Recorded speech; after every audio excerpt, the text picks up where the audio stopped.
Hola, muy buenos días. Bienvenidos a la segunda jornada de kinesiología que estamos dictando con la división de kinesiología de la Sociedad Chilena de Medicina Intensiva y también el Hospital Digital a través del Ministerio de Salud. El día de hoy vamos a presentar complicaciones de la ventilación mecánica y la presentación estará a cargo del kinesiólogo Alexis Silva. Él es especialista de NAQE de la unidad de paciente crítico y coordinador de dicha unidad del Hospital Clínico Herminda Martín de Chillán. Además es kinesiólogo del programa APNIA MinSal Ñuble. Es docente de la beca de la especialidad en anestesiología del Hospital Clínico Herminda Martín de Chillán y de la Universidad Católica de la Santísima Concepción. Como bien saben, la dinámica de estas clases, las preguntas las pueden hacer en el chat durante toda la jornada y al final de la exposición de Alexis las vamos a preguntar para que nos pueda responder. Alexis, ¿nos escuchas bien? Muy bienvenido. Gracias, todo bien. Ya. Se ve en la pantalla, ¿ok? ¿Se ve bien? Todo bien, Alexis. Perfecto, ya. Voy a partir entonces. Bueno, la charla de hoy se enfoca a tratar de hacer un abordaje de todos los factores relacionados a las complicaciones de la ventilación mecánica. La ventilación mecánica en sí, como tal, trae distintas complicaciones que van a todo nivel. Tiene complicaciones propias que van asociadas a la vía aérea artificial, que va a estar asociada a esta ventilación mecánica invasiva. Va a tener también un daño inducido por ventilación mecánica, ya que la ventilación propiamente es artificial, y también complicaciones hemodinámicas y también otras complicaciones de otros órganos, que vamos a ir viendo durante la presentación. Entonces, la presentación en sí se va a enfocar en tocar estos cuatro aspectos asociados a la vía artificial, al daño inducido por ventilación mecánica, las hemodinámicas y otros fallas orgánicas. Perfecto, entonces las asociadas a las complicaciones de la vía aérea artificial, tenemos bastantes acá, un listado bastante importante desde el aumento de la resistencia a la vía aérea, del espacio muerto instrumental, de la injuria glótica, etcétera, que vamos a ir tocando una a una de manera breve. Primero que todo están las complicaciones asociadas de manera inmediata a una vía aérea artificial, las cuales pueden ser un trauma dental, laringoespasmo, aspiración de contenido gástrico, desaturaciones, hipotensión, intubaciones esofágicas, arritmias, monointubaciones, entre otras. Por ello, las guías de distintas sociedades europeas, americanas, están tratando de conformar estos teams de intubación, en los cuales pretende tener siempre dos intubadores encargados de realizar el proceso, cosa que si un intubador falla la primera laringoscopía, el segundo intubador pueda tratar de generar un intento de intubar al paciente. También mencionan el equipo un personal encargado de lo que es monitorización hemodinámica e infusión de drogas, que ahí tendríamos a la enfermera, y también tenemos un personal encargado de lo que es el equipamiento vía aérea y la asistencia con la vía aérea artificial, que tendríamos el rol del kinesiólogo. Y si se fijan acá, nombran incluso también lo que es un runner, que es un técnico paramédico que está facilitando los insumos, como también tiene esta función de runner de ir a buscar el anestesista o hacer un llamado rápidamente a anestesiología si es que la intubación acá fue frustrada. En el contexto del paciente con COVID, esto cambia un poquito, en el contexto de que idealmente el anestesista debe estar ya no de llamado, sino que estar en la unidad, y ojalá fuera la persona que intube tener expertise en ello, ojalá fuera el personal con mayor calificación en la intubación, ya que son pacientes con falla respiratoria hipoxémica muchas veces grave, que representan rápida desaturación, y en la cual además estamos evitando el máximo posible la insuflación manual, por lo tanto debe ser una secuencia de intubación rápida, y entonces lo ideal es que el personal que intuba sea lo más experto posible. Si se llega a utilizar la insuflación manual, lo importante es hacerlo con filtro viral bacteriano o filtro EPA, pero siempre es importante tener en consideración esta organización en el momento de la intubación, como también previamente predecir la vía aérea difícil y conformar este equipo que trate de minimizar las alteraciones o las complicaciones asociadas inmediatamente a la intubación.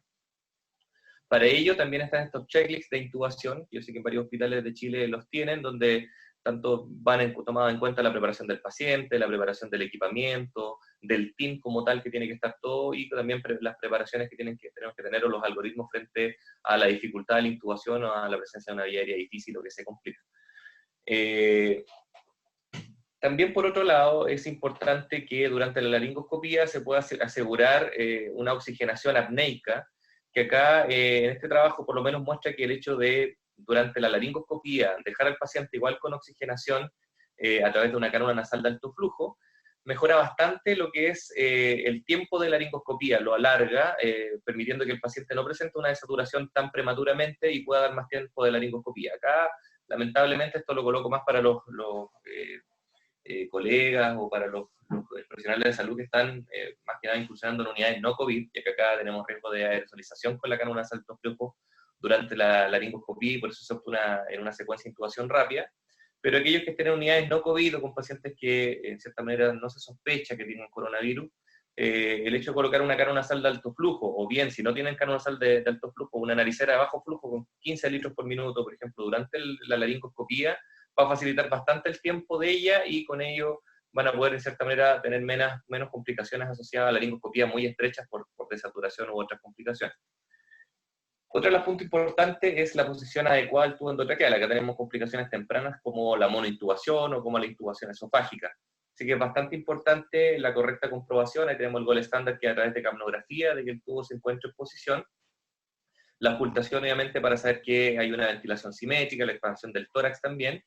Y luego tiene que haber sido una placa radiográfica para poder comprobar la posición del tubo endotraqueal. Entonces, lo ideal ahí es que ya bastantes sistemas ya de radiología computacional, nosotros en nuestro hospital por lo menos lo tenemos, podemos medir la distancia que hay de la punta del tubo endotraqueal a la carina y poder asegurarnos de que este tubo endotraqueal quedó a 2-3 centímetros de carina. Entonces, siempre es importante esa placa radiográfica para luego medir la distancia y saber si el tubo hay que retirarlo 2 centímetros, 3 centímetros, o quedó en la posición adecuada, o hay que introducirlo un poco más.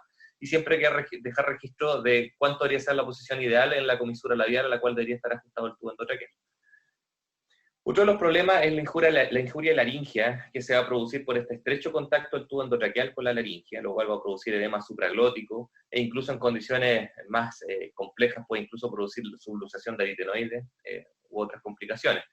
Esta injuria laringea principalmente va a ser por el impacto directo de la intubación, como también por la estrecha relación del tubo endotraqueal con la mucosa.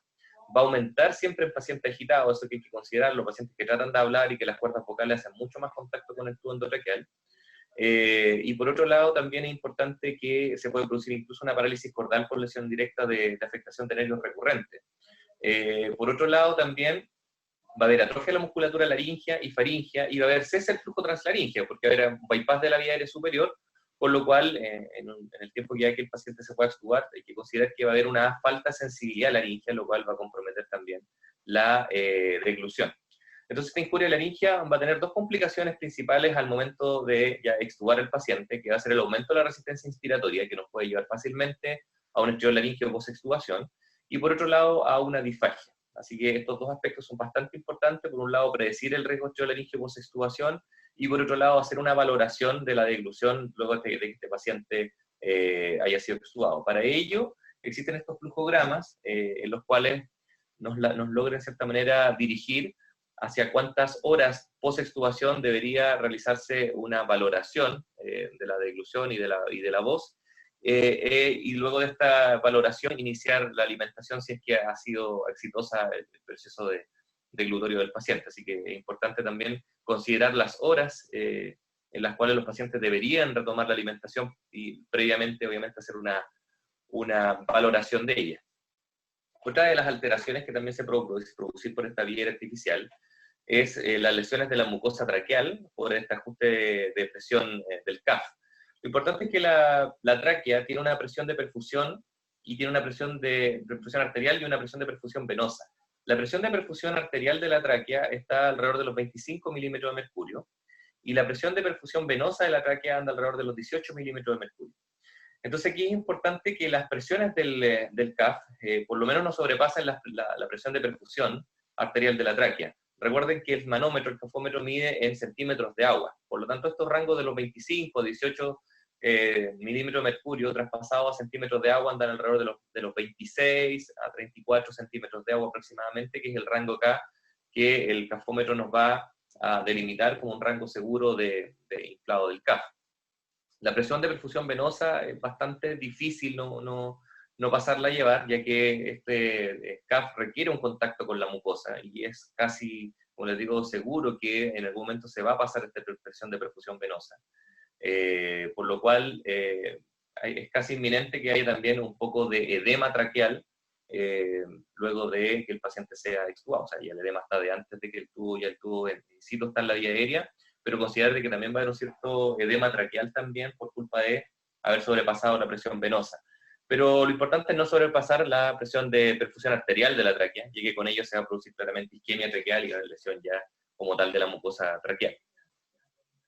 Fíjense que acá uno pareciera de perogrullo estos temas del CAF, pero muchas veces ocurren situaciones, si ustedes se fijan en este TAC, un paciente que ingresa con un tremendo inflado acá del CAF y que además es un paciente con una enfermedad de tejido conectivo, que rápidamente, aquí tenemos la otra toma, que rápidamente lo llevó a generar lesión. Y fíjense que acá se produce incluso hasta un neumomediastino por culpa de un inflado excesivo de este balón. Así que pareciera ser de perogrullo el inflado, pero es importante siempre considerarlo.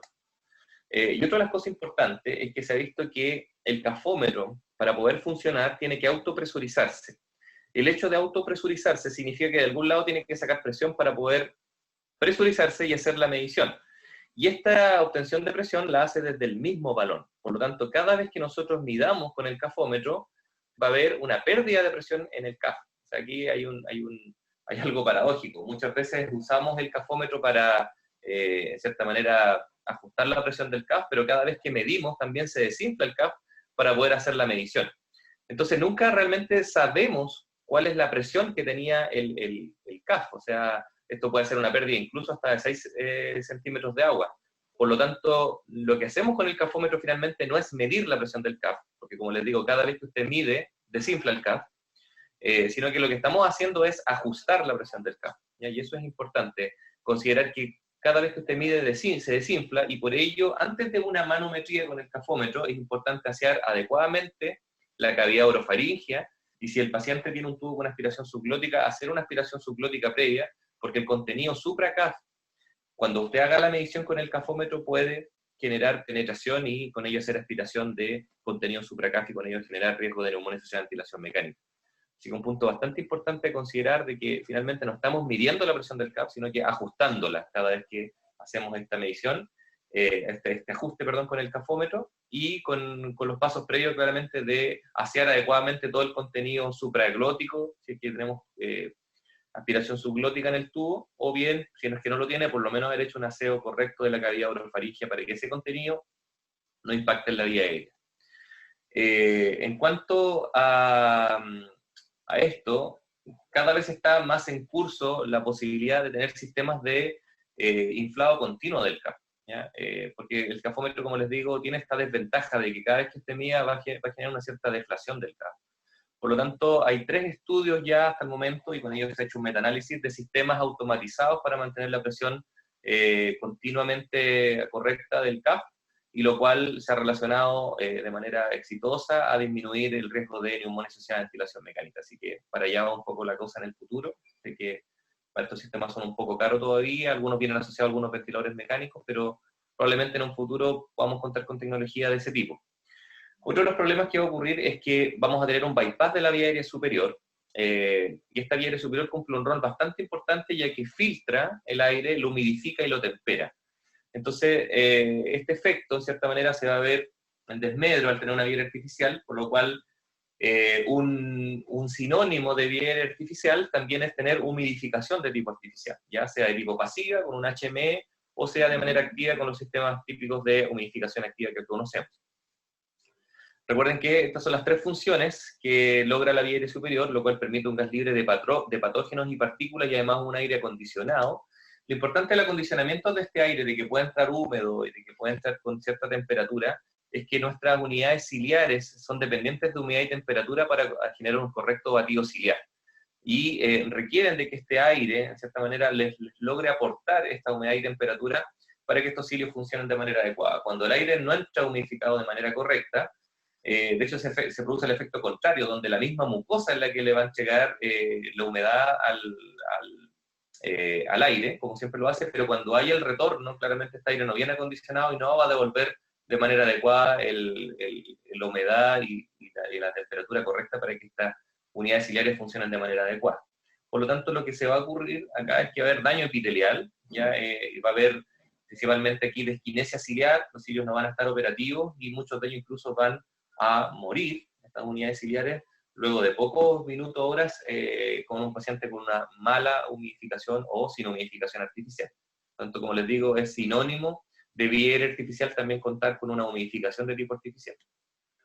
Los problemas entonces acá de las condiciones rheológicas de las secreciones, estos déficits en el transporte mucociliar y también el mecanismo inefectivo de la tos, que lo vamos a ver más adelante, que también se produce con una vía aérea artificial, va a traer tres consecuencias importantes, que es infección e inflamación, obstrucción de las vías respiratorias y daño parenquimatoso, así que son aspectos bastante importantes a considerar y abordar en estos pacientes. El hecho de que el aire pueda ingresar de manera húmeda adecuada va a hacer que entremos este aire como vapor de agua. Y el tamaño del vapor de agua es bastante pequeño, si ustedes lo pueden fijar acá, y permite que no, al ser tan pequeña la partícula de vapor de agua, no transporte con ello otros patógenos como las bacterias o los virus que tienen un tamaño un poco mayor a este vapor de agua. Así que es súper importante la correcta humidificación tanto para acondicionamiento como para también evitar ciertas infecciones producidas por culpa de este abordaje inadecuado. La resistencia a la vía aérea también va a aumentar. Recordemos que uno de los puntos importantes en la ecuación de resistencia es el radio que tiene esta vía aérea. Y el radio claramente respecto al lumen traqueal se va a ver disminuido al utilizar una vía aérea artificial. Y esto puede generar que en el punto entre la comisura labial y en la punta del tubo puede aumentar hasta 80 veces más la resistencia de la vía aérea que lo que tenía esa zona con una vía aérea natural. Si ustedes se fijan en la fórmula, uno de los puntos importantes que se considera es el radio, y acá está el largo del tubo, va el radio, y el radio se eleva a la cuarta potencia, pero siempre esa cuarta potencia va a ser en condiciones de flujo laminar. Sin embargo, cuando tengamos flujo turbulento, cuando un paciente esté con mucha dificultad respiratoria, cuando no haya secreciones en la vía aérea, el radio se va a elevar a la quinta potencia, y con ello va a aumentar mucho más la resistencia de la vía aérea. Así que son puntos importantes también a considerar. Lo bueno es que luego que empieza la división bronquial, progresivamente va disminuyendo la resistencia de la vía aérea, si no sería bastante dificultoso poder tener un paciente con una vía aérea artificial, ya que las divisiones bronquiales van generando que la suma de los diámetros de los dos bronquios hijos que se generaron después de un bronquio madre sea mayor, como les digo, en radio, el diámetro, perdón, de estos dos bronquios hijos en suma, son mucho mayores al diámetro que tenía el bronquio madre. Por lo tanto, se va progresivamente generando un efecto progresivo de disminución de la resistencia de la vía aérea. Así que principalmente en las primeras zonas bronquiales es donde tenemos la mayor resistencia a la vía aérea. El espacio muerto también acá se va a ver alterado. Desde el tubo endotraqueal hacia adentro, de la comisura labial hacia la tráquea, va a disminuir el espacio muerto, ya que no va a estar en cierta manera participando la nasofaringe, que aporta bastante cantidad de espacio muerto, pero sí va a aumentar el espacio muerto desde la comisura labial hacia afuera, y sobre todo si contamos con vía aérea instrumental. ¿ya? Una vía aérea instrumental puede ir sumando mucho más espacio muerto, el HMF, el camnógrafo, etcétera. Cada cosita va aportando un poquito más de espacio muerto, por lo tanto, este paciente sí trae un aumento de espacio muerto desde el punto de vista instrumental de la comisura labial hacia afuera. Por lo tanto, frente a condiciones de hipercapnia no controlada, el hecho de retirar algunos elementos para disminuir el espacio muerto ha mostrado aquí en algunos estudios, aquí tenemos un artículo de la misma revista de Medicina Intensiva, que muestra que el hecho de cambiar de humidificación pasiva a humidificación activa reduce adecuadamente el espacio muerto y con ella pueden permitir un mejor manejo del dióxido de carbono. El riesgo de infección también acá lo tiene el paciente, a pesar de que este CAF tiene esta función de sellar esta vía aérea, no siempre la sella por completo y vamos a tener un riesgo de que partículas acá de contenido supra-CAF puedan penetrar hacia la vía aérea. Por lo tanto, en este sentido, como les digo, importante el tema de la presión adecuada del CAF, el hecho de contar también con aspiración subglótica. Fíjense que en este estudio in vitro se ha visto que a medida que la columna de secreción supra-CAF, a medida que es mayor, genera una presión sobre el CAF, que a medida que esta va aumentando, la filtración es mayor. Por otro lado, cuando tenemos PIP, presión positiva al final de la aspiración, la PIP genera un efecto contrario, ¿ya? Una carga en reversa, que mantiene el equilibrio. O sea, permitiría una presión en contra de esta columna supracaf de secreciones. Pero si ustedes se fijan, a medida que el paciente tiene un nivel de PIB menor, la filtración se va haciendo un poco más importante. O sea, podríamos decir que la PIB incluso también tiene un efecto protector en este riesgo de pase de contenido supracaf hacia la vía aérea más inferior. Sobre todo acá ya vemos cuando estamos con CIP, que es PIB 0, la filtración como tal es ya casi inminente. Así que es importante contar ojalá con mecanismos que puedan sacar esta columna de secreción supracaf, que va a ser la aspiración subglótica. Entonces, esto es importante porque además, cuando nosotros tengamos un adecuado equilibrio, por ejemplo, tenemos una columna que esté generando 5 centímetros de agua de carga sobre el CAF, y estamos con una PIB de 5, esto va a mantener el equilibrio. Pero sin embargo, cuando nosotros aspiremos al paciente, vamos a perder presión positiva, va a perder esta presión que estaba generando un equilibrio, y además la sonda de succión va a generar una presión negativa que también va a arrastrar más contenido supra-CAF hacia la zona inferior. Por lo tanto, como les decía, es súper importante aspirar la cavidad orofaringea, aspirar la cavidad subglótica, tener una adecuada presión en el CAF antes de realizar la succión ya endotraqueal como tal, para tener una secuencia adecuada que no genere riesgos de penetración de contenido hacia la vía aérea. Fíjense que la flora bacteriana, que es lo que está en la orofaringe, que finalmente es lo que pasa al espacio subglótico, tenemos una serie ahí de patógenos que no es raro que luego lo tengamos positivo en un paciente en un cultivo de secreción bronquial. Entonces la aspiración subglótica, como les digo, ya aquí no hay para nada cuestionable de que es una estrategia adecuada para poder sacar esta secreción supracaf, y ya tenemos metaanálisis que se muestran totalmente a favor de esta estrategia para reducir el riesgo de neumonía asociada a ventilación mecánica.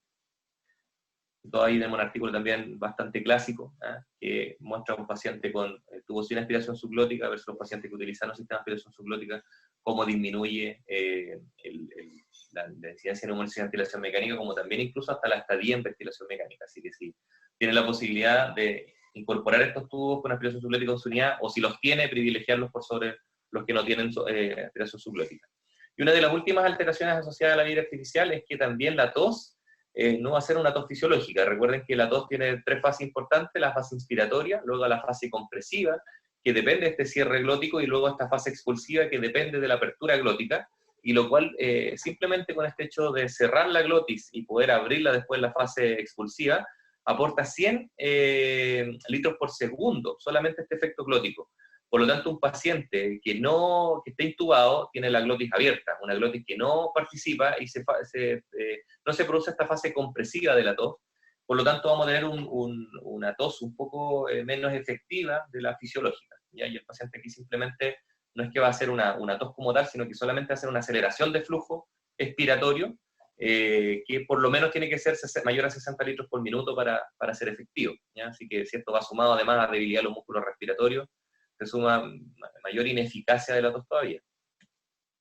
Por lo tanto, estos cambios en las propiedades reológicas que pueden tener las secreciones, cuando nos enfrentamos ya a secreciones mucopurulentas, ligosas, de mala calidad, estos defectos en el transporte mucociliar, dado esta vía aérea artificial que no, en la mayoría de las veces no va a generar a pesar de que tengamos, por ejemplo, sistemas de humidificación artificial, no siempre va a lograr lo esperado, sobre todo cuando usamos humidificación pasiva. No se logra la humidificación adecuada ni la temperatura adecuada respecto a lo fisiológico. Sí se logra algo que permite reducir las complicaciones, pero siempre va a ser infrafisiológico. Y además, si sumamos estos mecanismos alterados del reflejo tusígeno, porque el paciente está con bloqueo neuromuscular, por ejemplo, y además también esta alteración de la fase compresiva de la tos, tenemos un escenario totalmente a favor de aumentar estas complicaciones como la infección, la inflamación, la obstrucción de las vías respiratorias y el daño parenquimatoso. Otra de las complicaciones asociadas a la ventilación mecánica es el daño inducido por ventilación mecánica como tal. Y este daño inducido a nivel pulmonar se va a dar por estos mecanismos, estos 5 mecanismos, que son el estrés y el strain, el atelectrauma y el daño inducido por tracción radial, el biotrauma, las componentes dinámicos que también dañan la frecuencia respiratoria y el flujo, como también el ergotrauma, que ya tiene que ir más asociado a lo que es la potencia mecánica que finalmente entregamos al paciente, dada toda la programación que hicimos en el ventilador mecánico. Creo que de esto se ha hablado bastante ya en las charlas, simplemente voy a dar algunos tips en relación a esto. En cuanto al mecanismo de estrés y strain, uno de los puntos importantes es que cuando ya el volumen que ingresa a este pulmón superen 1.5 veces la capacidad residual funcional que tenía el paciente, ya ingresa a un límite de daño, y por ello sabemos que la ventilación a volúmenes fisiológicos o volúmenes infrafisiológicos es la estrategia más adecuada para reducir el daño inducido por ventilación mecánica asociado a un estrés strain excesivo. Por lo tanto, las estrategias de volumen corriente más limitado, que respecto a lo que se hacía antiguamente, pasar 10 ml, 12 ml, hasta 15 ml que se hacía en el año 70 ml por kilogramo peso ideal, claramente está más a favor de usar volúmenes fisiológicos o infrafisiológicos, de los 4 ml por kilo hasta los 8 ml por kilo, dependiendo de la condición del paciente. A medida que se colocan volúmenes corrientes mayores, empieza a aumentar el peso pulmonar, se genera edema pulmonar con Enyos Billy también. Así que ahí no hay ningún cuestionamiento en relación al volumen corriente, pero siempre es importante que debe pasar este volumen corriente que se suministra al paciente por un criterio de calidad, que sería medir la driving pressure. Ya sabemos aquí que la driving pressure nos establece un límite en los 15 centímetros de agua. Cuando se dispara sobre los 15 centímetros de agua aumenta la mortalidad de los pacientes, pero si ustedes se fijan ya aquí valores sobre 13 ya empiezan también a acercarse a los límites de daño, de riesgo. Por lo tanto, ojalá en los casos que podamos tratar de mantener una driving pressure, ojalá menor a 13 centímetros de agua y no tan límite en relación a los 15. Por lo tanto, lo que nos da este estudio de Marcelo Amato en relación a la driving pressure, que es un estudio retrospectivo que toma distintos estudios que ya se habían realizado, ARDISNet, otros estudios, tomando estos datos, nos muestra finalmente que el volumen corriente por sí solo no es importante, sino que siempre debe ir en relación al tamaño del pulmón, que nosotros ahí lo que tratamos de utilizar más correlacionable a tamaño pulmón, la mayoría de los equipos, es la medición de la compliance. Entonces, va netamente en esta relación de volumen corriente en relación a la compliance pulmonar que tenemos, y lo cual nos va a dar finalmente esta driving pressure que nos va a decir, perfecto, este paciente lo ventilamos a 6 ml, pero tiene una driving pressure de 17, va a tener que bajar el volumen corriente a 5 ml por kilo, 4 ml por kilo, etcétera, hasta lograr un valor adecuado de driving pressure. Uno de los puntos importantes es que el estudio de Marcelo Amato, como les digo, no es un estudio aleatorizado, no es un estudio que le intervenga a pacientes viéndole, sino que lo hace retrospectivamente respecto a otros estudios donde sale reportado la meseta y sale reportado la PIP que tenían estos pacientes. Sin embargo, está reportado la PIP programada y no la PIP total, ¿ya? Por lo tanto, podríamos decir que tenemos dos driving pressure realmente, la driving pressure referencial, que sería la meseta menos la PIP programada, y la driving pressure fisiológica, ¿ya? En la cual va a considerar el auto-PIP. Por lo tanto, es importante que el estudio Marcelo Amato, como les digo, está hecha con la driving pressure referencial y no la fisiológica, ¿eh? Entonces, cuando muchas veces nosotros nos quedamos tranquilos porque nos dio una driving pressure 14.5 fisiológica, pero muchas veces la driving pressure referencial va a estar sobre los 15. Por lo tanto, recordar ese punto importante, y a eso voy, con muchas veces tratar de mantener la driving pressure ojalá menor a 13, porque nos va a dar un rango de que esa driving pressure referencial quede inferior a los 15, como fueran las mediciones hechas en el estudio de Marcelo Amato. Otro de los problemas va a ser el atelectrauma. Esta atelectrauma son estas unidades alveolares que están inestables, abren y colapsan, como las que vemos en esta zona acá inferior. Y el problema es que no solamente se van a dañar ellas, sino que también van a dañar unidades alveolares que están circundantes, ya que esta unidad alveolar que está aquí al medio y que está generando apertura y cierre cíclico, va a generar una atracción radial de todas las unidades alveolares que estén vecinas. Entonces, tenemos aquí bastantes unidades alveolares, ya se ha visto que puede dañar incluso hasta alrededor de 14 unidades alveolares que estén alrededor de esta unidad que está haciendo apertura y cierre cíclico. Así que el atelectrauma parece ser no solamente esas unidades que se abren y se cierran, sino que todo un espacio circundante a esas unidades alveolares.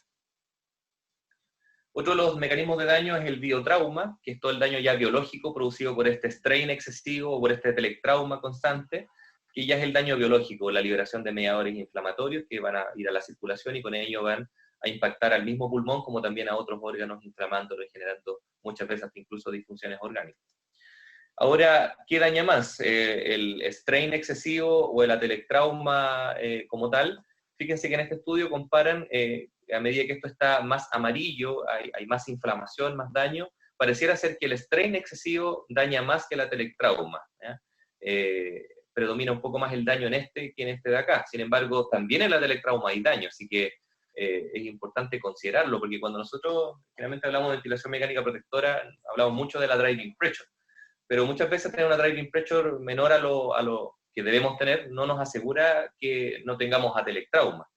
Por lo tanto, uno de los puntos importantes de cómo guiar la ventilación protectora es tener la driving pressure en un sector adecuado, pero también fijarse que el índice de estrés esté de manera adecuada, porque en alguna condición podamos tener una driving pressure buena, pero vamos a tener un índice de estrés que nos habla que esta unidad alveolar está tendiente al desreclutamiento. O sea, podríamos decir que por una parte la driving pressure y el stress index por sí nos hablaría de que estamos haciendo una ventilación que no está sobreextendiendo, ni tampoco está generando tendencia al desreclutamiento o atelectrauma. Así que la ventilación podríamos decir que debería ser guiada en torno a estas dos variables para no caer en las dos situaciones, ni sobreextensión excesiva, ni tampoco atelectrauma o riesgo de desreclutamiento como tal. En relación a las variables dinámicas de la ventilación mecánica, la frecuencia respiratoria y el flujo, a medida que la frecuencia respiratoria es mayor, también empieza a aumentar el daño, y tenemos también una potencia mecánica mucho mayor a medida que metemos más frecuencia respiratoria. Pero fíjese que también el flujo cumple un rol importante, el flujo es la velocidad a la que entra este volumen corriente. Se han hecho mediciones acá en la cual se mide la meseta dentro del primer segundo, el tiempo aquí cercano a los 0,5 segundos, y luego se mide la meseta al segundo 5 de esta plató. ¿Qué es lo que se ha visto en los estudios en cerdos? Que cuando este diferencial entre la meseta medida al segundo 1 versus medida al segundo 5 es mayor de 5 centímetros de agua el diferencial, hay bastante disipación de energía y existe daño en el pulmón a pesar de que la driving pressure esté normal. ¿Ya? ¿Por qué se puede producir esto? Aquí tenemos, en el estudio, podemos ver que el daño, el peso en el pulmón, aumentó el edema pulmonar acá en este pulmón, existió daño, a pesar de que los cerdos todos tenían driving pressure normales, se había ajustado, se había hecho una titulación de PIB, de volumen correcto para tener una driving pressure adecuada, pero los cerdos que tenían un flujo que le estaba generando una disipación ahí de energía de más de 5 centímetros de agua, a pesar de tener una driving pressure adecuada, igual generaron daño.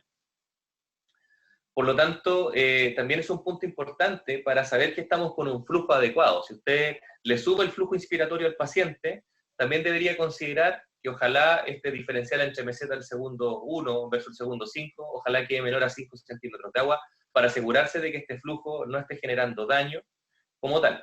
¿Por qué se produce el daño ahora por flujo? Este estudio aquí lo muestra bastante bien. Se dan en cuenta en este estudio que a medida que se sube el flujo inspiratorio, la presión meseta aumenta. Un flujo de 40 tiene una presión meseta inferior a un flujo de 70 litros por minuto. Y esto se da porque a medida que tenemos un flujo mayor, tenemos un tiempo inspiratorio más corto. Y el hecho de tener un tiempo inspiratorio más corto genera que aquellas unidades alveolares que necesitan una constante de tiempo mayor para llenarse, ¿ya? Por ejemplo, unidades que están en la zona West 3, las zonas más basales del pulmón, no se logran ventilar adecuadamente por el escaso tiempo inspiratorio, y este escaso tiempo inspiratorio lo único que hace es sobredistender las unidades alveolares que están en la zona West 1. Entonces, a medida que el flujo es mayor, la velocidad de entrada del aire es menor, se genera mayor sobredistensión también de las unidades alveolares que están en la zona más aplicada, en la zona West 1. Así que son puntos importantes, no desconocer que también muchas veces nos preocupamos de la driving, de otras cosas, pero podemos incluso estar generando flujo trauma en el paciente por no haber hecho adecuadamente estas mediciones. Por último, las complicaciones también pueden ir desde el punto de vista hemodinámico en relación a la interacción cardiopulmonar. Recordemos que nuestra interacción cardiopulmonar fisiológica, a través de respiración por presión negativa, genera un aumento de la precarga en la fosa cardíaca derecha, y por el otro lado, en la fosa cardíaca izquierda, nos va a generar un aumento de la poscarga del ventrículo izquierdo. O sea, podríamos decir que es una condición de desventaja para el paciente con insuficiencia cardíaca izquierda, a medida que haga más presión negativa o esté con más dificultad respiratoria. Entonces, cuando nosotros colocamos presión positiva, se genera todo un cambio acá en la interacción cardiopulmonar. Va a disminuir la precarga, se genera una disminución de la precarga y con ello se llena mucho menos el ventrículo derecho, y además que el ventrículo derecho tiene un aumento de la poscarga, por lo tanto se llena menos y a la vez le cuesta más sacar el volumen sistólico. Por lo tanto, una de las cosas importantes que vamos a tener acá es una sobrecarga ventrículo derecho y también una disminución del gasto cardíaco. Por lo tanto, la presión positiva está totalmente en desventaja con ella. Es el paciente que ya tiene un aumento de la poscarga ventrículo derecho, pacientes con tromboembolismo pulmonar, con hipertensión pulmonar, como también los pacientes que están hipovolémicos, pacientes que están con la volemia baja y de hecho le disminuimos mucho más todavía la precarga a este ventrículo derecho y con ello nos va a bajar el gasto cardíaco. Sin embargo, recordemos que al lado izquierdo se generan efectos benéficos porque aumenta transitoriamente la precarga y disminuye la poscarga. Por lo tanto, podríamos decir que es benéfico para el paciente con falla cardíaca izquierda, pero sí va a tener consecuencias importantes en nuestros pacientes que tengan una volemia alterada o aquellos pacientes, volemia disminuida me refiero con esto, y a los pacientes que ya tienen una sobrecarga ventrículo derecho y que incluso también no teniéndola previamente, la propia presión positiva puede generar hasta incluso un cor pulmonar. Por lo tanto, las cosas importantes que van a ocurrir acá, esta sobrecarga ventricular derecha y con ello también la disminución del gasto cardíaco que va a influir en lo que es la perfusión, generando incluso hasta hipoperfusión muchas veces. Entonces, en relación a estas dos presiones, una la presión transpulmonar y el otra la presión pleural, los cambios en la presión pleural pueden darse a dos niveles. Si aumenta la presión negativa pleural, lo que vamos a tener como consecuencia, por ejemplo, un paciente que está ya en una modalidad espontánea, pero realizando mucho esfuerzo ventilatorio, generando dificultad para respirar, o bien un paciente que no está con soporte ventilatorio, va a generar un aumento progresivo de la precarga al sector derecho del corazón, que puede llevarlo incluso a una condición de edema pulmonar. Sin embargo, un aumento de la presión positiva, dada por una mucha PIB, mucha presión positiva ahí en relación a la programación que se hizo en el ventilador mecánico, como decíamos, puede generar el efecto contrario, que generaría una disminución de la precarga en el corazón derecho, y con ello generar incluso hasta un riesgo de hipoperfusión. Entonces tenemos los dos extremos ahí que hay que considerar. Por último, lo que también, perdón, antes de ir a ese último punto, algo importante acá es que muchas veces nosotros nos fijamos en que la titulación de PIB nos dé la mejor compliance, la menor rating pressure, pero muchas veces esa condición es a costa de tener una PIB de 14, 16 centímetros de agua en algunos pacientes, y eso en sí, tener mucha presión positiva, como hablábamos acá, va a generar una disminución importante de la precarga, y que no solamente va a afectar al corazón en llenarse menos de sangre y tener un gasto cardíaco más bajo, sino que también en todos los órganos que están retornando la sangre hacia el corazón. Entonces, lo que va a también generar con esto es un aumento de la congestión venosa acá en los órganos que están devolviendo la sangre. Entonces, no es raro que muchas veces, por tratar de tener una PIB adecuada en relación a condiciones mecánicas, no estemos también generando disminución de la función renal en el paciente, fallas renales asociadas. Y que si ustedes se fijan en estudios ya reportados, los pacientes con coronavirus que estuvieron también más graves, en algunos estudios demuestran que incluso también presentaron falla renal. Falla renal que puede ir en relación a citotóxico, cosas administradas también por vía farmacológica, pero también no está ajena a que la presión positiva por sí, en esta disminución de la precarga, generó también una alteración en el retorno venoso de la sangre que iba de estos órganos hacia el corazón. Entonces, se pueden generar fallas orgánicas a todo nivel, como les digo, por esta interacción cardiopulmonar, como también producido por el biotrauma, que va a liberar mediador inflamatorio y generar inflamación a distancia en otros órganos. Por último, ya desde el punto de vista de la musculatura respiratoria, otra de las consecuencias que vamos a tener es que la ventilación mecánica como tal, la controlada va a generar por sí una disminución aquí del tamaño de las fibras musculares, va a producir atrofia, y fíjense que bastan poquitas horitas, bastan alrededor de 18 horas en ventilación mecánica para que este efecto se produzca. Creo que tengo un error de señal. No sé si me podrías dar un minuto de Hospital Digital, porque puede que pierda la conexión. Pero inmediatamente me conecto en menos de un minuto. Sí, no hay problema.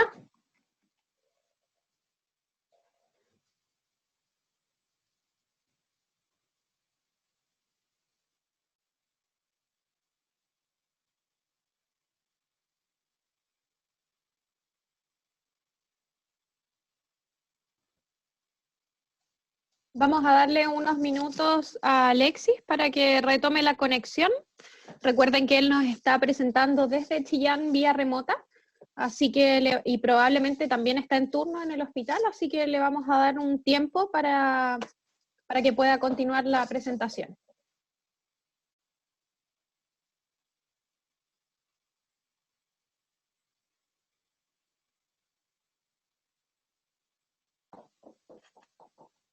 Todas las preguntas que tengan las pueden ir haciendo a través del chat y estas las estoy recopilando para que se las podamos hacer al final de la jornada a Alexis.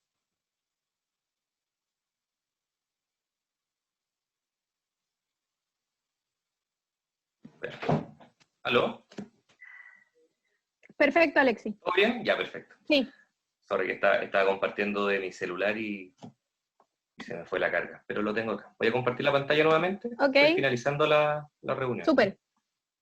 O sea, la presentación.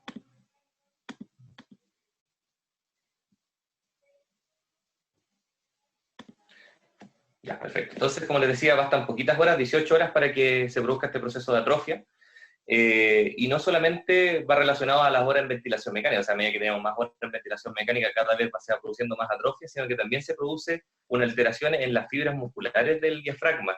Fíjense que acá en este estudio se muestra que empiezan a predominar las fibras rápidas por sobre las fibras lentas, que son las oxidativas y que nos dan mayor resistencia. Entonces, tampoco es raro que cuando estemos en proceso de Winning tengamos un paciente con baja resistencia respiratoria para tolerar una prueba de ventilación espontánea. Así que es súper importante considerar esta alteración de la musculatura respiratoria asociada a la ventilación mecánica, y que no solamente sea por la atrofia, sino que también se da por la propia inflamación que sufre el paciente, que lleva un total catabolismo, una desbalance entre la síntesis proteica que está disminuida versus la degradación muscular que aumenta, y a otros fármacos como los sedantes, los bloqueantes neuromusculares, que van a exacerbar mucho más este proceso.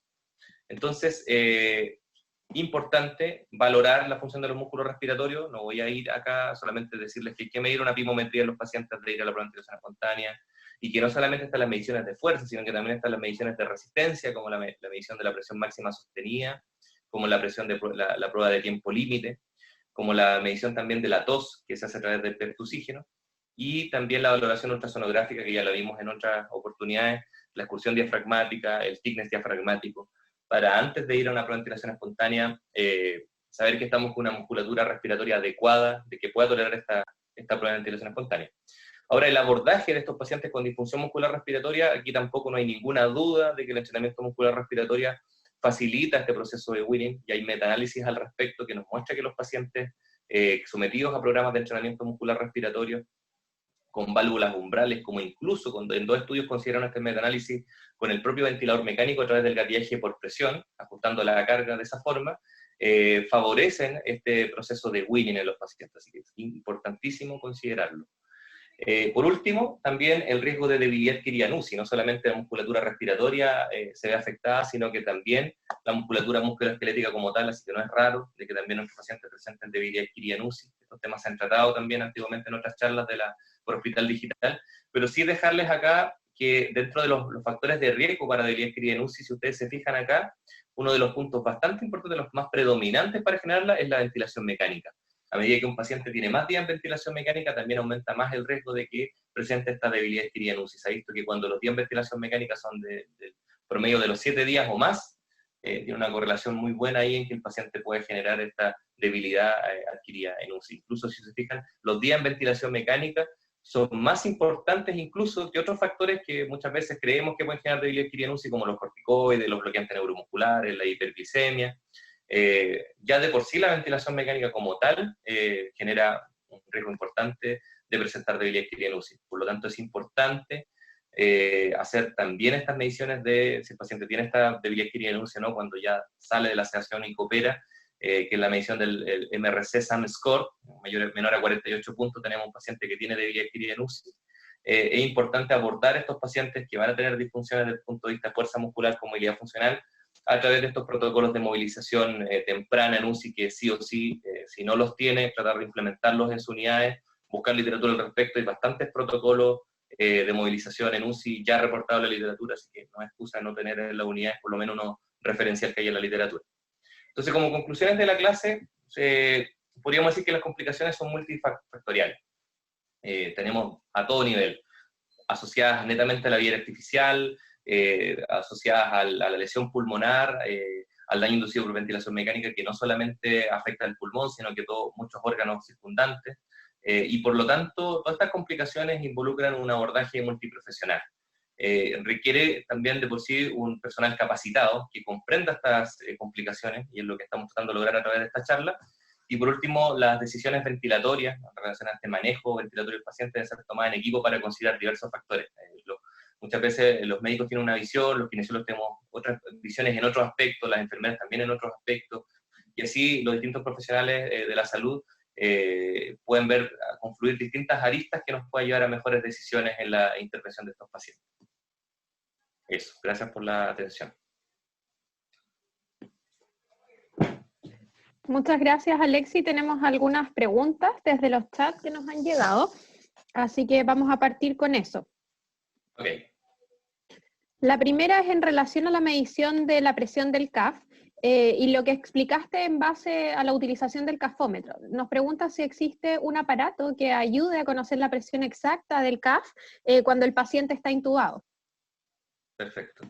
Mira, más que, o sea, se puede hacer, pero son sistemas digitalizados de control, que por lo más cercano que tengo es un ventilador mecánico que nosotros ya tenemos acá en el hospital, que permite conectar el testigo del CAF al ventilador, y eso puede generar que tú le ajustes la presión en el ventilador y él te mantenga de manera continua ese CAF inflado. Entonces lo va a estar en cierta manera sensando y retroalimentándose para mantenerlo inflado de manera adecuada.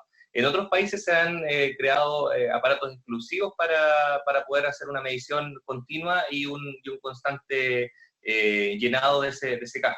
Bueno, acá en Chile, lo que conozco, no sé si alguien ahí que esté en el chat conozca otro sistema, pero yo, por lo menos lo que tengo más a mano acá a nivel país, es a nivel del ventilador mecánico que trae esa función de sense y inflado continuo del CAF para evitar la manometría en cierta manera que, por un lado, que lamentablemente así que hacerla, pero va a desinflar cada vez, como les digo, que midamos y en cierta manera nunca vamos a conocer la presión, sino que la vamos a ajustar simplemente a través de esta medida.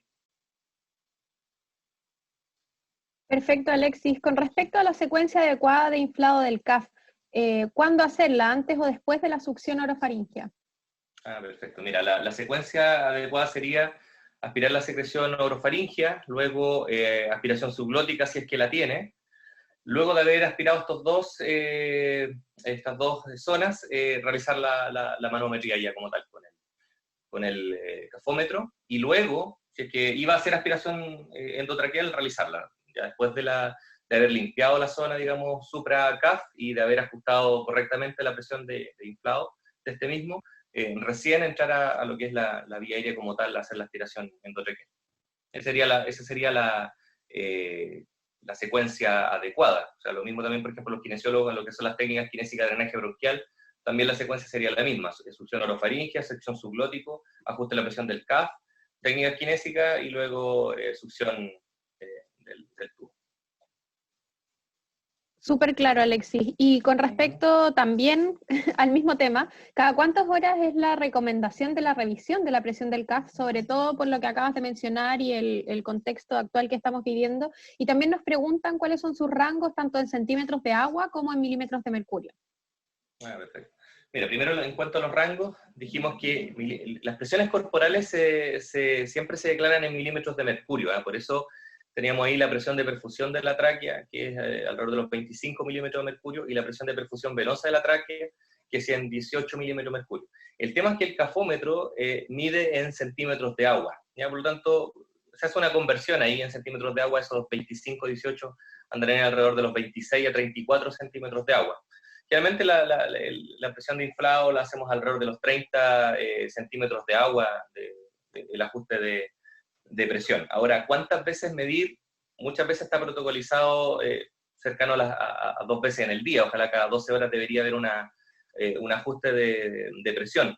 Idealmente, como les digo, sería el ideal en un futuro contar con sistemas digitales que los mantengan siempre inflado el CAF.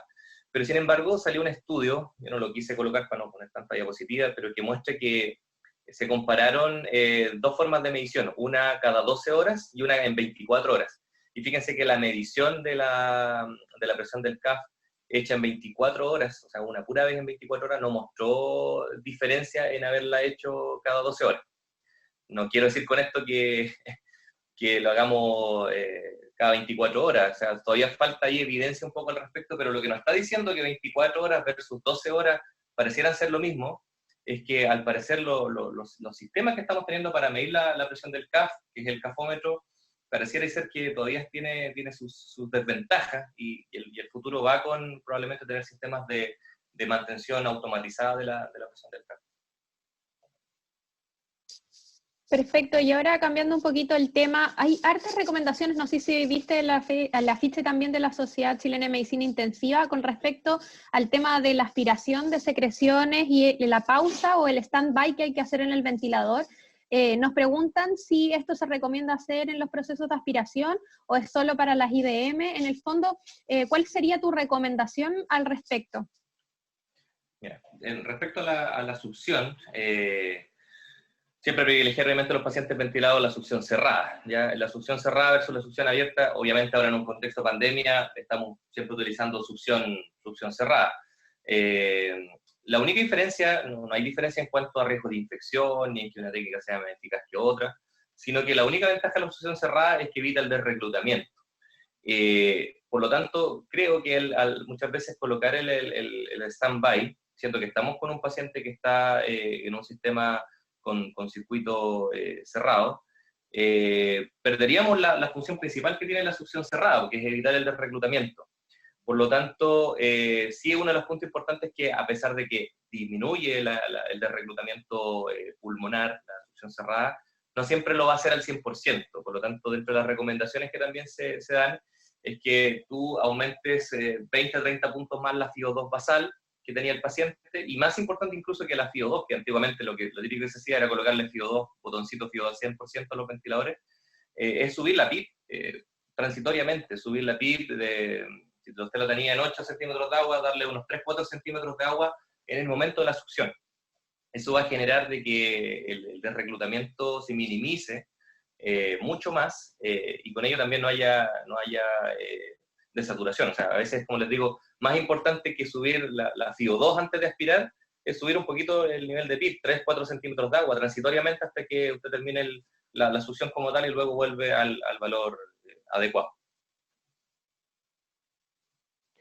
Súper. Con respecto al daño asociado a la ventilación mecánica en el contexto del COVID, nos preguntan a cuál debiésemos tener más atención, cuál de las complicaciones quizás o daño asociado al ventilador, según la fisiopatología del paciente COVID, debiésemos estar como más atentos. Sí, mira, lo que pasa es que si nosotros lo vemos del contexto global, cada factor que nosotros programamos en el ventilador mecánico es responsable en mayor o menor medida del daño. Si pudiéramos decir cuál es el que siempre hay que tener más cuidado, obviamente es la sobredistensión. O sea, si nosotros veíamos en ese estudio que les mostraba yo que lo que más generaba daño entre strain excesivo versus atelectrauma era el strain excesivo. O sea, una de las cosas primordiales es que el paciente tenga un adecuado volumen corriente y PIP que no genere una driving pressure sobre lo que esperamos.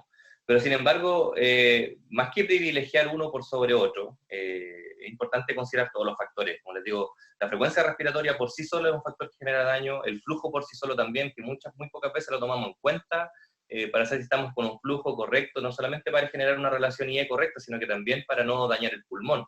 Y también no quitarle tampoco sentido a la atelectrauma, que también como vimos ahí en ese estudio también genera daño, también inflama el pulmón y todo, y muchas veces nos preocupamos solamente de que la driving pressure está adecuada y no miramos la curva ahí de presión-tiempo, calculamos el índice de estrés y nos damos cuenta muchas veces que el paciente, a pesar de una driving pressure adecuada, 10, driving pressure, etcétera, también está tendiente al desreclutamiento y a lo mejor todavía le falta un poquito más de PIP para poder optimizar o evitar ese desreclutamiento. O sea, por eso digo, si en ventilación mecánica general, no solamente enfocada al contexto del paciente con COVID, creo que, si tú me dices, el más primordial, obviamente siempre va a ser no sobredistender el pulmón, pero siempre considerar que cada cosa que usted va a programar va a hacer daño. El mismo oxígeno, muchas veces nosotros, pacientes saturando 99%, alto riesgo de toxicidad ahí, de generar daño inducido por toxicidad por oxígeno. Ahí también un punto importante es no llegar a valores más allá de los 95 de saturación. Se ha visto que cuando un paciente ya tiene 96% de saturación, alrededor de un 20% de ellos podría tener una presión arterial de oxígeno por sobre los 100 milímetros de mercurio, o sea, estar haciendo hiperoxia. Y a medida que tú vas subiendo la saturación a 97, a 98, cada vez el porcentaje de riesgo de tener hiperoxia es mayor. más cuando tenemos 100%, 99% de saturación. Entonces, por eso les digo, incluso el mismo oxígeno, la misma FiO2 como tal, también está involucrada en generar daño. Así que el mensaje con esto es que considere todos los factores que programa. Póngale cuidado al volumen que sea el adecuado, a la PIB, a la frecuencia, al flujo, incluso a la FiO2. Super, dos preguntas, algunas más simples para concretar. ¿Cada cuánto tiempo recomendarías medir la mecánica pulmonar en un paciente ventilado? En el contexto que estamos con pacientes con falla respiratoria grave, estos pacientes con COVID ventilado, yo recomiendo por lo menos hacer unas 3 mediciones diarias, o sea, por lo menos contar con una medición de mecánica en la mañana, una alrededor del mediodía tarde y una en la noche. En los pacientes que no tienen falla respiratoria, un paciente que tiene una UCI no COVID por un trauma craneoencefálico, una sepsis de foco ajeno al pulmón, por lo menos contar con una medición cada 12 horas, o sea, por lo menos contar con una medición de mecánica AM y una condición de mecánica por la tarde-noche. Pero en el contexto del paciente COVID, yo por lo menos les recomiendo tener, ojalá, una medición cada 8 horas, por lo menos tener una medición 3 veces en el día, 3 veces en 24 horas. Ahí sería importante también quizás ante cada cambio que tenga el paciente. Claramente si el paciente pasa de un estado, si lo supinan o pasa del supino al prono, probablemente también las mecánicas se tengan que hacer más seriadas, la medición. Claro, o sea, eso es todo lo ajeno a lo que haríamos a control estricto, o sea, por control estandarizado, yo creo que son esos, pero como tú dices también, pues el paciente se fue a prono o pasó de prono a supino o una condición que pueda haberte generado dudas de cómo quedó ahora la mecánica tóraco-pulmonar, también obviamente se suman ahí esas mediciones, yo creo que por sobre las que ya teníamos estandarizadas, esas 3 mediciones en 24 horas por lo menos.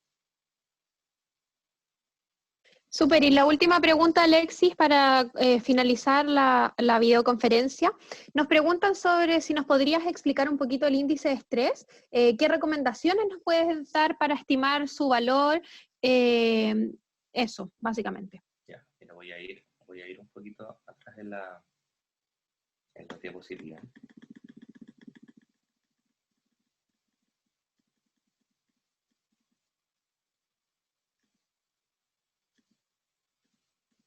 Ya, acá tenemos el índice de estrés.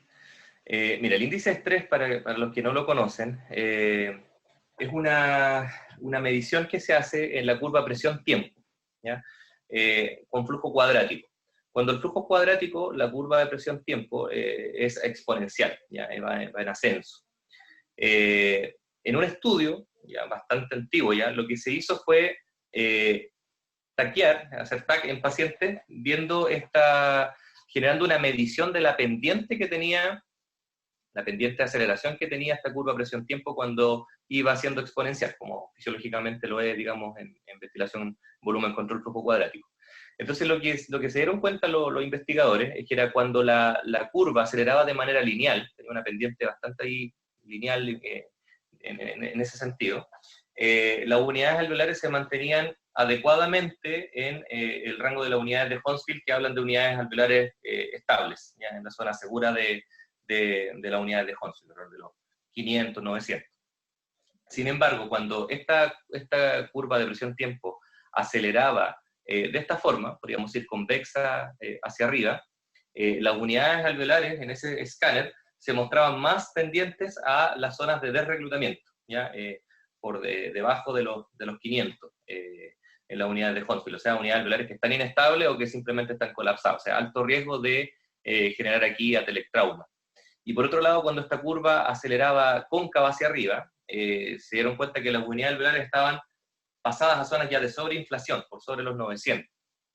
Entonces había alto riesgo ahí de sobredistensión. Se hace un cálculo matemático que es bastante complejo, que lo logra ahí especificar en el estudio del índice de estrés.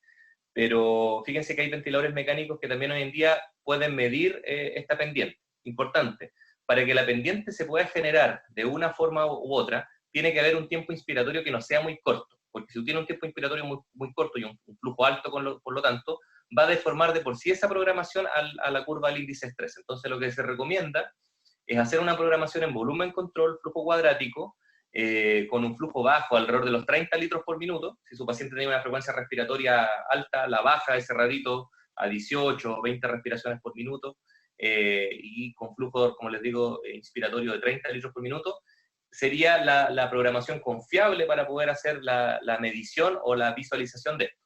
Dos opciones, ¿qué les recomiendo yo? Hay una línea de ventiladores que, bueno, lo voy a decir, no tengo conflicto de interés. Los ventiladores Servo, por ejemplo, Servo I, con el nuevo software, el Servo U, te da este valor numérico, ¿ya? El valor 1 es el valor normal, o sea, unidades alveolares en la zona segura de ventilación. Pero ya cuando está por bajo los 0,89, por ejemplo, que ahí sale bastante bien especificado en la línea del ventilador, tú sabes que si te está dando un índice de estrés de 0,70, las unidades alveolares claramente están pendientes al de reclutamiento. Ahora, si ese índice de estrés medido por el ventilador te da un valor de 1,20, por ejemplo, también te estarías dando cuenta de que eso está pendiente de la sobredistensión. Ahora, cuando usted no tenga ventiladores de ese tipo, lo que puede hacer es simplemente hacer una visualización subjetiva de la curva, por lo menos, en la cual nos fijemos si acelera de manera lineal, y si es de manera lineal usted la reporta como un índice de estrés de 1. Ahora, si usted se fija que esa curva acelera de manera convexa hacia arriba, repórtela por lo menos como un índice de estrés menor a 1, y si ve que claramente la curva acelera ahora cóncava hacia arriba, repórtela como un índice de estrés mayor a 1. Por ejemplo, nosotros lo que hacemos en nuestro control ventilatorio acá, más que nada contar la experiencia personal, lo miramos y lo valoramos subjetivamente, para poder hacerlo en toda la línea de ventiladores mecánicos. Entonces, cuando nos encontramos con curvas como esta zona de acá, hablamos de que el paciente tenía un índice de estrés menor a 1. Cuando nos encontramos con estas situaciones de acá, hablamos que el paciente tenía un índice de estrés mayor a 1, y acá simplemente lo reportamos en la hoja de control ventilatorio como un índice de estrés de 1. Siempre, obviamente, la medición hecha por el ventilador mecánico de esta pendiente, que es bastante engorrosa como para calcular la 1 matemáticamente, pero sí por lo menos deberíamos visualizarla y reportarla de manera por lo menos subjetiva, para por lo menos detectar condiciones groseras en la cual tú te encuentras con una curva de esa. Por lo menos detectar lo grosero de manera subjetiva. Perfecto, Alexis, muchas gracias por tu presentación el día de hoy. Yo creo que la mayoría de las preguntas fueron bien abordadas, tanto en la presentación como en la ronda de preguntas. Les informamos a todos que esta como las clases de ayer y tantas otras que hemos realizado a lo largo del tiempo, se van subiendo con un desfase de 1 o 2 días a las redes sociales y también a la página web oficial de la Sociedad Chilena de Medicina Intensiva, y probablemente con la división de kinesiología vamos a hacer un curso probablemente certificado tipo online, donde las clases de Alexis y muchas otras van a poder ser evaluadas para que finalmente ustedes puedan reforzar también y validar de alguna forma los conocimientos que han tenido a lo largo de las jornadas. Queremos dejarlos a todos invitados a la jornada de las 12 horas, en una hora más, que vamos a tener un simposio de ecografía en COVID bien interesante para los que estén interesados en participar. Muchas gracias, Alexis, por conectarte una vez más con nosotros vía remota. Y eso, muchas gracias a todos. Hasta luego.